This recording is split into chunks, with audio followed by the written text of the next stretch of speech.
கண்ணு மங்கலா தெரியுதா, கண்ணு தெளிவாக தெரியல அப்படின்ற ஒரு ஃபீலிங் இருக்கா உங்களுக்கு? ஒன்றும் பிரச்சனை இல்லைங்க. ஒரு முட்டை எடுத்துங்க, அது தண்ணியில் போட்டு நல்லா அவிச்சு எடுத்து தனியாக வச்சுக்கோங்க. ஒரு துணியை எடுத்து தண்ணியில் நல்லா முக்கி அது ஈரம் சொட்டுறது நிற்கிற அளவுக்கு நல்லா புழிஞ்சு அதை தனியாக வச்சுக்கோங்க. இப்போ அவிச்ச முட்டையை நல்லா உரித்து அதை பாதியாக கட் பண்ணி குறுக்கு வாக்கில் அது கண்ணில் இந்த இமையோடைய தோள்கள் பொறுக்கக்கூடிய சூடு இருக்கும்போது அதை கண்ணில் வச்சு இந்த பிழிஞ்ச ஈர துணியை வச்சு நல்லா கட்டிக்குங்க. ரொம்ப டைட்டாக கட்டக்கூடாது, ரொம்ப லூஸாகவும் கட்டக்கூடாது. அந்த முட்டை கண்ணில் பட்டும் படாமல் இருக்கிற மாதிரியான அளவில் நீங்கள் அதை கட்டிருக்கலாம். 15 நிமிடம் கண்ணை மூடி இருந்தீங்கன்னா அதுக்கப்புறம் முகம் கழுவி பார்த்தீங்கன்னா கண்ணெல்லாம் பளிச்சு பளிச்சுன்னு ரொம்ப தெளிவாக தெரியும். இது கண்ணில் இன்ஃபெக்ஷன் இருந்தாலோ, கண்ணில் வேறு அரிப்பு மாதிரி ஏதாவது இருந்தாலோ, கண்ணுக்கு இமைக்கு அடியில் இந்த கட்டி மாதிரி இருந்தாலோ, கண்களின் இமைகள் வீங்கி இருந்தாலோ இதை செய்கிறத அவாய்ட் பண்ணுங்கள். மற்றபடி சாதாரண நிலையில் கண்ணு மங்களா தெளிவாக தெரியாமல் இருக்குது அப்படின்ற நேரத்தில் இதை நீங்கள் இப்போ தொடர்ந்து பயன்படுத்திகிட்டே வந்தீங்கன்னா கண்ணுக்கு கண்ணாடி போட வேண்டிய அவசியம் இல்லை அப்படின்னு சொல்கிறாங்க. ஆனால் இந்த வீடியோவில் நம்ம சொல்ல வந்த விஷயம் இது கிடையாதுங்க. இப்போ நம்ம சொன்ன விஷயத்துக்கு ஹீட் கம்ப்ரஸ் தெராப்பி ட்ரீட்மெண்ட் அப்படின்னு ஆங்கிலத்துலேயும் மருத்துவத்துலேயும் நிறைய வார்த்தைகளை போட்டு சொல்கிறாங்க. ஆனால் இது பலன் அளிக்குதுன்னு இப்போ கண்டுபிடிச்சிருக்காங்க. சரி, இது ஒரு பக்கம் இருக்கட்டும். இன்றைக்கி நம்ம முக்கியமாக இந்த வீடியோவில் பேச வந்தது வேறு ஒரு விஷயத்தை பற்றி. அதாவது ஆண்ட்ரியூ டி ஹியூபர்மன் அப்படின்ற ஒரு அமெரிக்கன் நியூரோ சயின்டிஸ்ட். இவர் யாருன்னு கேட்டிங்கன்னா ஸ்டான்ஃபர்ட் யூனிவர்சிட்டியினோட ஸ்கூல் ஆஃப் மெடிசினில் நியூரோபயாலஜி டிபார்ட்மெண்ட்டுடைய ஒரு ப்ரொஃபஸராகவும் இருக்கிறாரு, அமெரிக்கன் சயின்டிஸ்ட்டு. இவர் சமீபத்தில் இந்த கண்கள் பற்றியும் கண்களுடைய பராமரிப்பு பற்றியும் கண்ணுக்கு கண்ணாடியே போடாமல் நம்ம எப்படி அவாய்ட் பண்ணி கண்ணுடைய அந்த ஒர்க்கிங் கெப்பாசிட்டி அந்த வேலை செய்யும் திறனை அதிகப்படுத்துறதன் மூலமாக அதுக்கும் மூளைக்கும் இருக்கிற கனெக்ஷனை தூண்டி விட்டு பிரெயினை ஆக்டிவேட் பண்ணி நம்மளுடைய மூளையை புத்துணர்ச்சி பெற வச்சு அதன் மூலமாக நம்மளுடைய டிப்ரெஷன்லேருந்து ஏகப்பட்ட விஷயங்களை சரி பண்ணுவதற்கும் நாள் பூரா ஆக்டிவாக வேலை செய்கிறதுக்கும் நிறைய விஷயங்களை பற்றி அவர் பேசுகிறாரு. அது அத்தனையும் பற்றி பேசணுன்னா இது ஒரு 3 மணி நேரம் வீடியோவாக போவோம். நீங்கள் விருப்பப்பட்டீங்கன்னா அதனோட டீட்டெயில்டு வீடியோ ஒரு சில பேராக இருந்தால் கூட நீங்கள் கமெண்ட் பாக்ஸில் போடுங்க. அதை பற்றி நம்ம டீட்டெயில்டாக பேசுவோம். இப்போது அதில் அவர் சொன்ன ஒரு சின்ன விஷயம், ஒரு இன்ட்ரெஸ்டிங் சிம்பிள் விஷயம் ஒன்று, அதை பண்ணினாலே போதும் இவ்வளோ பெனிஃபிட்ஸும் நமக்கு கிடைக்கும்னு, அதை அனைவராலும் பண்ண முடியும். அது என்னை அட்ராக்ட் பண்ணிச்சு. அது மட்டும் இல்லாமல் அந்த விஷயம் இன்றைக்கி உலகம் பூரா பல லட்சம் பேரால் பயன்படுத்தப்பட்டு அதுக்கு நல்ல பலன் இருக்குன்ற ஃபீட்பேக். அதுக்கப்புறம் அதை நானும் இப்போ பயன்படுத்திகிட்டு இருக்கேன். அதனால் இதனோட ஒட்டுமொத்த ரிசல்ட்டு நல்லா இருக்கிறதுனால அதை உங்களோட ஷேர் பண்ணிக்கணும் அப்படின்றது. இப்போ அவர் சொன்ன விஷயம் ரொம்ப ரொம்ப எளிமையான விஷயம்தான். ஆனால் அது எப்படி இவ்வளோ பெரிய இம்பேக்ட், இவ்வளோ பெரிய நல்லதை பண்ணுது அப்படின்றதுக்கான ஒரு குட்டியோண்டு கொஞ்சோண்டு சயின்ஸை அதை பற்றி ஒரு முக்கியமான விஷயத்தை நம்ம பேசிட்டு அது என்னன்னு பார்த்தோம்னா கரெக்டாக உங்களுக்கு புரியறதுக்கு இதுவாக இருக்கும். அவர் என்ன சொல்ல வர்றாருன்னா, இந்த கண்களை ஆரோக்கியமாக வச்சுக்கிறதுக்கு நம்ம நல்ல உணவுகள், கண்களுக்கு ஆரோக்கியம் தரக்கூடிய நல்ல உணவுகளை எவ்வளோதான் சாப்பிட்டாலும், அதுக்குண்டான மருந்து மாத்திரைகள் ட்ரீட்மெண்ட் எவ்வளோதான் பண்ணினாலும், இதை விட மிக மிக முக்கியமானது விஷுவல் பிஹேவியர் அப்படின்னு சொல்கிறாரு. விஷுவல் பிஹேவியர்னா என்ன? பார்வை நடத்தை. பார்வை நடத்தைனா என்ன? நம்ம ஒரு நாளைக்கு சராசரியாக எதை அதிக நேரம் பார்க்கிறோம், எப்படி பார்க்கிறோம், விஷயங்களை நம்ம இதெல்லாம் அதிக நேரம் நம்ம பார்க்குறோம், எதை கம்மி நேரம் பார்க்குறோம், இந்த கண்களுக்கான பழக்கத்தை நம்ம எப்படி கொடுக்குறோம், ஒரு விஷயத்தை நிறைய நேரம் பார்க்குறோமா, எவ்வளோ தூரத்தில் வச்சு பார்க்குறோம், எவ்வளோ கிட்ட வச்சு பார்க்குறோம். இப்போ டெக் பீப்புள் எல்லாம் பார்த்திங்கன்னா அந்த கம்ப்யூட்டர்லேயே ரொம்ப நேரம் க்ளோஸாக வச்சு அதை பார்த்துக்கிட்டே இருப்பாங்க. நிறைய பேர் மொபைலை கண்ணுக்கிட்ட வச்சு ரொம்ப நேரம் பார்த்துட்டு இருப்பாங்க. பசங்க ஸ்கூல் புக்ஸை ரொம்ப நேரமாக படிப்பாங்க. அவங்களுக்கு ஸ்கூலில் கிளாஸ் ரூம்லேயே அதே மாதிரியான ஒரு அட்மாஸ்பியர் தான் இருக்குது. தொடர்ந்து அந்த போர்டையே பார்த்துக்கிட்டே இருக்கணும் அப்படின்னு சில வாத்தியார்கள் 2 கிளாஸை ஒன்றா ஜாயின் பண்ணி கண்டினியூஸாக வேற நடத்துகிறாங்க. இதெல்லாம் மிகப்பெரிய தவறுகள். அது என்னன்றதை பார்ப்போம். அப்போ இந்த விஷுவல் பிஹேவியர், கண்களுக்கான பார்வை பழக்கம் நம்ம எப்படி கொடுக்குறோம் அப்படின்றது மிக மிக முக்கியமானது இந்த கண்களுடைய நலம் அது மூளையோட கனெக்ட் பண்ணியிருக்கனால அந்த மூளை பாதிப்பும் எப்படி இருக்குது, நல்ல விதமாகவோ கெட்ட விதமாகவோ அப்படின்றத பற்றி தான் அவர் முக்கியமாக சொல்கிறார். ஸோ அந்த விஷுவல் பிஹேவியரை பற்றி பேசுகிறதுக்கு முன்னாடி இன்னும் தெளிவாக தெரியணும்னா அடுத்து ஒரு ஸ்டெப்பு, நம்ம உடலுக்குள்ள 100 பில்லியன் நியூரான்ஸ் அப்படின்ற ஒரு விஷயம் இருக்குது. 100 பில்லியன்னா, ஒரு பில்லியன்னா 1000 கோடி, அப்போ 100 பில்லியன்ஸ்னால் எவ்வளோன்னு பார்த்துங்க. அதுக்கு இந்த உடல் தாங்குமானா இன்னொரு ஆச்சரியமான விஷயம், அதில் 90% 90 பில்லியன் நியூரான்ஸ் வந்து மூளையில் மட்டுமே இருக்குங்க. அப்போ மூளைன்றது எவ்வளோ ஒரு முக்கியமான ஒரு உறுப்பு, அது எவ்வளோ வேலைகளை செய்யுதுன்னா, அந்த நியூரான்ஸ் வந்து ஒரு நியூரான் ஒரு செகண்டுக்கு ஆயிரக்கணக்கான வேலைகளை செய்யும் திறனுடையது. அந்த நியூரான்ஸுங்களுக்கு வேலை கொடுத்துக்கிட்டே இருக்கணும், அதுங்க சோம்பேறியாக இருக்கவே இருக்காது, வேலை செஞ்சுட்டே இருக்கணும். நம்ம வேலை கொடுக்கலன்னா அதுவாக வேலையை எடுத்து செய்ய ஆரம்பிச்சிடும். எப்படி எடுத்து செய்ய ஆரம்பிச்சிடும்? அங்கே தான் இந்த கண்கள், இந்த உடல் உறுப்புகளை வந்து அது பயன்படுத்திக்குது. நம்ம என்ன பார்க்குறோம், நம்ம கண்ணில் படுது படாது, முக்கியத்துவம் வாய்ந்தது முக்கியத்துவம் இல்லாததுன்னு அத்தனை விஷயங்களையும் மூளை பதிவு பண்ணிக்கிட்டே இருக்கும். பின்னாடி ஒரு எராசர் மாதிரி ஒன்று வந்து கொஞ்சம் நேரத்தில் அது தேவையில்லாததுன்னு நம்ம ஃபீல் பண்ணுற விஷயங்களை எராஸ் பண்ணிக்கிட்டே இருக்கும். அப்போது நம்ம வேலை கொடுக்காதனால அதுவாக ஒரு வேலை பதிவு பண்ணுது, அதுவாக எராஸ் பண்ணுது. ஏன்னா அதுக்கு வேலை செய்து கொண்டே இருக்க வேண்டும். அப்புறம் காதில் கேட்குற ஒளி, நம்ம இப்போ கான்சியஸாக இருக்கிறோமோ இல்லையோ எல்லாமே பதிவு பண்ணப்பட்டுக்கிட்டே இருக்குது. அப்புறம் எதுக்கு நம்ம முக்கியத்துவம் கொடுக்குறோன்றதை பார்த்து அது பெர்மனன்ட் ஃபைலாக வந்து ரிஜிஸ்டர் ஆகும். இதுதான் வந்து அந்த நியூரான்ஸுங்களோட வேலை. இப்போ இந்த நியூரான்ஸ் வேலை செய்யும்போது நம்ம சிரிக்கிறோம், கோவப்படுறோம், ஒன்றுத்துக்கு ஏற்ற மாதிரி இந்த நியூரான்ஸுங்கள் ஃபார்மேஷன் பண்ணோம். அந்த ஃபார்மேஷன் பண்ணுறத வச்சு தான் நம்ம எப்படி எமோஷன் ஆகிறோம், எப்படி என்ன செயலை செய்கிறோம் அப்படின்றது வந்து இருக்குது. சூசன் கிரீன்ஃபீல்டு வந்து இது ரொம்ப அருமையாக அவங்க புத்தகத்தில் எக்ஸ்பிளைன் பண்ணுறாங்க.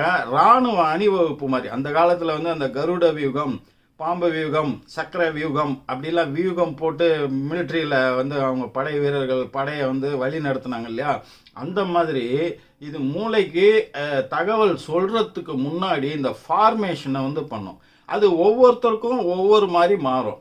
ஒவ்வொரு இயல்பின் அடிப்படையில் அந்த ஃபார்மேஷனை எப்படி நம்ம ஆப்ரேட்டிங் சிஸ்டம் கம்ப்யூட்டரில் இருக்கோ அது மாதிரி மூளையோட ஆப்ரேட்டிங் சிஸ்டத்தின் அடிப்படையில் ஒவ்வொருத்தருக்கும் இந்த பிஹேவியர், இந்த ஃபார்மேஷன் எப்படி பண்ணோம் அப்படின்ற வேலை செய்யும் விதம் வந்து மாறுபடும். இப்போ இந்த ஓஎஸ் சிஸ்டத்தை மாற்றி இந்த ஃபார்மேஷன் பண்ணுறதை எஃபெக்டிவாக பண்ணுறது எப்படின்றத நம்ம வேறு ஒரு வீடியோவில் பார்ப்போம். இப்போ அது டாபிக் கிடையாது.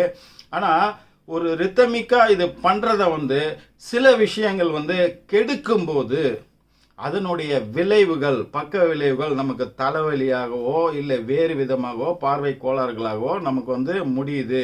அப்போ தான் கண்ணாடி போடணும் அப்படின்னு வந்து டாக்டர்கள் வந்து சஜஸ்ட் பண்ணுறாங்க. பட் இது ஏன் அந்த விஷுவல் பிஹேவியரை சரி பண்ணிட்டீங்கன்னாக்கா இது அத்தனைக்கும் தேவையே இருக்காது. நல்ல நீண்ட நாள் உடல் ஆரோக்கியத்தோட நல்ல சந்தோஷமாக தெம்பாக வந்து நம்ம வந்து இருக்க முடியும். இந்த கண்கள், இந்த மூளை வந்து கண்களை ஃபாலோ பண்ணும், அதாவது பின்தொடரும்ன்றாரு. முதல் முக்கியத்துவம் மூளை எதுக்கு கொடுக்கும்னா அந்த பார்வைக்கு தான். அந்த கண்ணால் எதெல்லாம் பார்க்குறோமோ அதுக்கு தான் மூளை முக்கியத்துவம் கொடுக்கும். அந்த கண்களை ஃபாலோ பண்ணிகிட்டே இருக்கும். கண் எதை பார்க்குது, என்ன விஷயம் தெரியுது, அதுலேருந்து என்ன விஷயம் இவனுக்கு பிடிச்சிருக்கு பிடிக்கல, என்ன பாதிப்பு, இது வந்து ஃபாலோ பண்ணிகிட்டே இருக்கும் மூளையுடைய நியூரான்ஸுகள். இது ஃபஸ்ட்டு பாயிண்ட். செகண்ட் பாயிண்ட் வந்து அந்த ஃபார்மேஷன் ரித்தமிக்காக அதை டிஸ்டர்ப் பண்ணாத மாதிரி இருக்கா.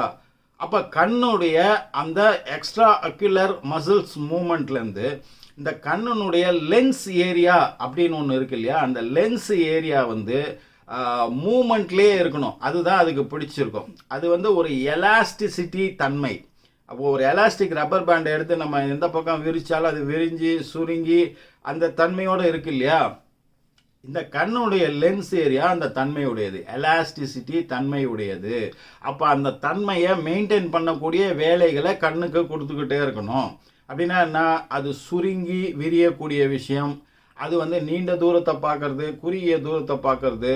இப்போ ஒரு கடல் கரையில் போய் நின்று கடலை பார்த்தீங்கன்னா அந்த கண்ணு கட்டுற தூரம் வரைக்கும் டிஸ்டர்ப் இல்லாமல் தெரியுது இல்லையா. ஒரு மலை உச்சியிலேருந்து பார்த்தோம்னா அப்படியே கண்ணுக்கு டிஸ்டர்பன்ஸே இல்லாமல் ஹாரிசான் அப்படின்வாங்க, சீயிங் த ஹாரிசான் அப்படின்வாங்க. அந்த மாதிரியான ஒரு விஷயத்தில் ஆரம்பித்து கண்ணுக்கு கிட்ட உள்ள விஷயத்தை பார்க்கறதுலேருந்து கொஞ்சம் டிஸ்டன்ஸில் உள்ள இது எல்லாமே வந்து ஒரு ஸ்மூத் பர்சியூட் அப்படின்னு இருக்கும், மென்மையான நாட்டம் அப்படின்வாங்க. அப்படி இருக்கணும். இப்போ பேய் படத்துலலாம் பார்த்தீங்கன்னா ஒரு விஷயத்தை காமிச்சிட்டே இருக்கும்போது திடீர்னு சொல்லி டமால் மூஞ்சிக்கிட்ட ஒரு அகோரமாக ஒரு உருவம் வரும்போது நமக்கு பயம் வருது இல்லையா? அந்த மாதிரி இல்லாமல் இந்த மாற்றங்கள் எல்லாமே வேறு வேறு டிஸ்டன்ஸில் வேறு வேறு மூமெண்ட்டில் இருக்கிற விஷயங்களை பார்க்குறது வந்து ஒரு ஸ்மூத் பர்சியூட்டில் இருக்கிறது வந்து கண்ணுக்கு ரொம்ப ரொம்ப பிடிச்ச விஷயம். இப்போ நம்ம யூஸ்வலாக என்ன பண்ணுறோம் அப்படின்னு கேட்டிங்கன்னா, ஆர்டிஃபிஷியல் லைட்ஸில் தான் நம்ம நிறைய நேரமே இருக்கிறோம். நம்ம வீட்டுக்குள்ளே லைட்டை போட்டுக்கிட்டு இருக்கிறோம், மொபைல் லைட்டில் வந்து பார்க்குறோம். இதெல்லாம் ஆர்டிஃபிஷியல் லைட்டு. இது வந்து ஆர்டிஃபிஷியல் ஸ்டிமுலேஷனை உண்டு பண்ணும். இப்போ நேச்சுரல் லைட்டில் என்ன பிரச்சனை, என்ன நல்லது உடலுக்கு கிடைக்குது, கண்களுக்கு கிடைக்குது அப்படின்னு பார்த்தீங்கன்னா, நம்ம இரவு தூங்கும் போது தான் மெலட்டோனின் போன்ற நல்ல விஷயங்கள், செரோட்டோனின், மெலட்டோனின் அப்படின்ற நிறைய விஷயங்களை வந்து மூளை வந்து சுரக்க வைக்குது. அதன் மூலமாக உடலை குணப்படுத்துது. இதே விஷயங்கள் பகல்லையும் நமக்கு கிடைக்குது. அது சூரியனுடைய வெளிச்சத்துலேருந்து கிடைக்குது. அது டைரெக்டாக உடம்புல பட்டாலும் சரி, சுற்றுச்சூழலில் இருக்கிற அந்த ப்ளூ லைட்ஸ் அப்படின்னு சொல்லுவாங்க. அதன் மூலமாக கிடைக்கக்கூடிய இந்த மெலட்டோனின், செரோட்டோனின் வந்து வேறு எந்த பொருளுமே உங்களுக்கு கொடுக்க முடியாது. அதன் மூலமாக மட்டும்தான் உங்களுக்கு கிடைக்கும். இப்போ நாள் ஃபுல்லாக ஒரு வீட்டில் அடைஞ்சு கிடக்கிறதோ, ஒரு ஆஃபீஸில் அடைஞ்சு கிடக்கிறதோ, ஒரு ஆர்டிஃபிஷியல் லைட்ஸு, கம்ப்யூட்டர், ஃபோன் மாதிரி அதையே பார்த்து கொண்டு இருப்பதோ, உங்களுக்கு இந்த ப்ளூ லைட்ஸு, இந்த மெலட்டோனின், செரோட்டோனின் மாதிரி விஷயங்கள் உடலுக்கு கிடைக்காத போகும்போது தான் அது இட் வில் அஃபெக்ட் உங்களுடைய கண்கள். அப்போ அவங்க என்ன சொல்கிறாங்கன்னா, 30 நிமிஷத்துக்கு ஒரு முறை அந்த ஜன்னலையோ இல்லை ஓப்பன் ஸ்பேஸையோ நீங்கள் ஒரு 10 செகண்ட் பார்க்கணும், கண்டிப்பாக பார்க்கணும் அப்படின்றத சொல்கிறாங்க. அந்த மூமெண்ட்ஸுக்கு வந்து அப்படின்னா டக்குன்னு திரும்பி அப்படி பார்க்கக்கூடாது. ஒரு ஸ்மூத்தாக டேர்ன் பண்ணி அந்த மூமெண்ட், இப்போது வந்து ஒரு டென்னிஸ் மேட்சை பார்க்கும்போது எப்படி ஜனங்க இந்த பக்கம் அந்த பக்கம் அவர் அடிக்கும்போது இந்த பக்கம் இப்படின்னு ஒரு கேட்டோடைய மூமெண்ட்டுன்னு சொல்லுவாங்க. அதை எப்படி பார்க்குறாங்க இல்லையா? அந்த மாதிரி ஒரு ஸ்மூத்தாக வந்து பக்கத்தில் ஜன்னல் இருக்கிற இடத்துல அது பக்கத்தில் அப்படி பார்க்கறது ஒரு நீண்ட தூரத்துக்கு வந்து கண்களுக்கு பார்க்க கொடுப்பது. அதே மாதிரி 90 நிமிடத்துக்கு ஒரு முறை நம்ம வீட்டுடைய மொட்டை மாடியிலையோ இல்லை பால்கனிலையோ இல்லை ஒரு ஓப்பன் ஸ்பேஸ்லேயோ இருந்து அந்த ஒரு பரந்த வெளியே வந்து ஒரு நிமிடம் பார்க்கறது வந்து மிக மிக நல்லது. அந்த பழக்கத்துக்கெலாம் வரணும்.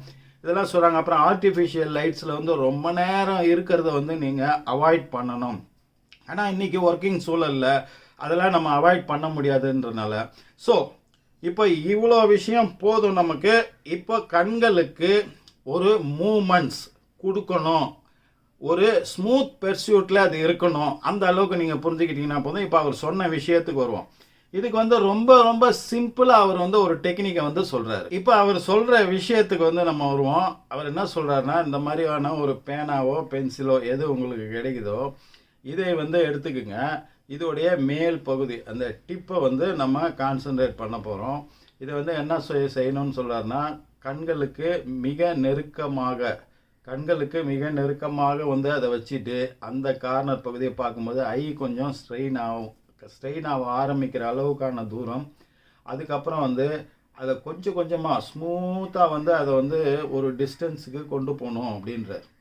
கொண்டு போயிட்டு அதை அந்த டிப்பை வந்து பார்க்குறத வந்து நீங்கள் மாற்றக்கூடாது, உங்கள் பார்வையை அப்படியே இருக்கணும் அப்படின்னு சொல்கிறார். இப்போது ஃபஸ்ட்டு இப்போ நான் பண்ணுறேன் பாருங்கள். இதை வந்து ஒரு குறிப்பிட்ட டிஸ்டன்ஸுக்கு நம்ம கொண்டு போயிடுறோம்.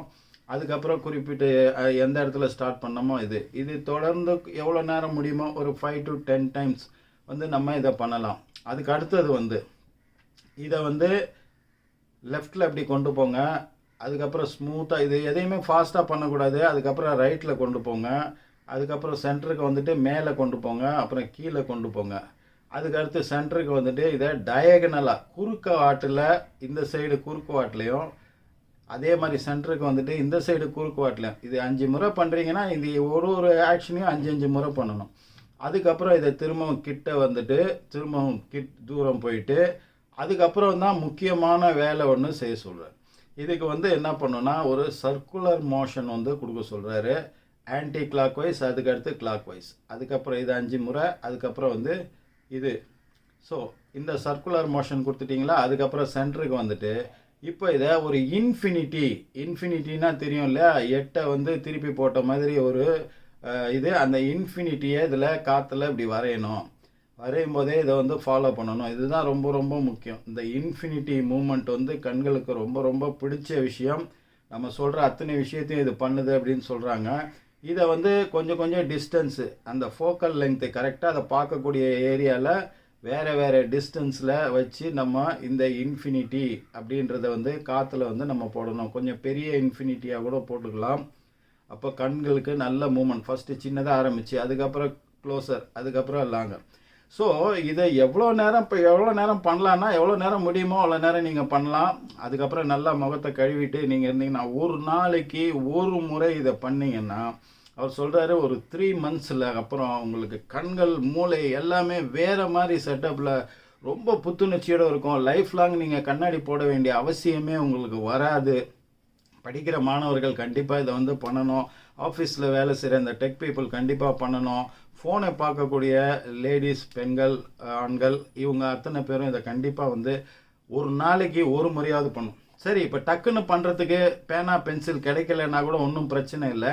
இது வந்து இன்னைக்கு கண்டுபிடிச்சிருக்காரு இவர் அமெரிக்கன் சயின்டிஸ்ட் அப்படின்றத நம்ம பேசுகிறோம். ஆனால் இது நம்மளோட பாரம்பரிய மருத்துவ முறையில் அந்த காலத்திலே நமக்கு இதை வந்து சொல்லி கொடுத்துட்டாங்க இந்த டெக்னிக். இப்போது அவங்க சொல்கிற விஷயமும் இந்த பேனா பென்சிலும் நமக்கு டக்குன்னு கிடைக்கலன்னா நம்மளுடைய கரங்களே வந்து இதை வந்து பண்ண முடியும் அப்படின்னு. இப்போ இந்த தம்ஸ் அப் மாதிரி பண்ணுறோம் இல்லையா, இந்த தம்ஸ் அப்பு இதை வந்து பேனாவோட இது மாதிரி இந்த முனையை வந்து நம்ம இதே மாதிரி டெக்னிக்கு இந்த முனையை வந்து ஃபாலோ பண்ணிவிட்டு நம்ம கண்களுக்கு கிட்ட கொண்டு வந்துட்டு அதுக்கப்புறம் தூரம் கொண்டு போய் இப்போ நம்ம என்ன பண்ணோமோ அதையே வந்து நம்ம இந்த விரலை வச்சு இப்போ தம்ஸ் அப்புன்றது ஒரு முத்திரை இல்லையா, ஒரு பாசிட்டிவான முத்திரை இல்லையா. அப்போ கைகளுக்கான மூமெண்ட்டும் கண்களுக்கான மூமெண்ட்டும் சேர்ந்து வரும்போது அது இன்னும் எஃபெக்டிவாக இருக்கும். அதே மாதிரி இந்த முத்திரையினோட பவரும் கிடைக்கும் அப்படின்னு. ஸோ நீங்கள் பேனா பென்சிலுக்காக வெயிட் பண்ண வேண்டாம்.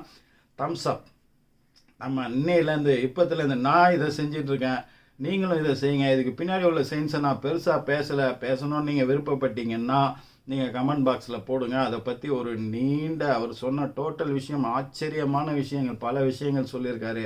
இது எப்படி சயின்டிஃபிக்காக நம்மளை பாதித்து நல்ல விதமான பலன்களை கொடுக்குதுன்னு அதை பற்றி பேசுவோம். அதுக்கு முன்னாடி இந்த எக்ஸசைஸை நீங்கள் இன்னையிலேருந்து பண்ண ஆரம்பிங்க. உங்கள் ஃப்ரெண்ட்ஸுக்கும் இந்த வீடியோவை ஷேர் பண்ணுங்கள். அடுத்த ஒரு நல்ல தகவலோடு உங்களை நான் சந்திக்கிறேன். அதுவரை உங்களிடமிருந்து விடைபெறுவது உங்கள் AJH. நன்றி.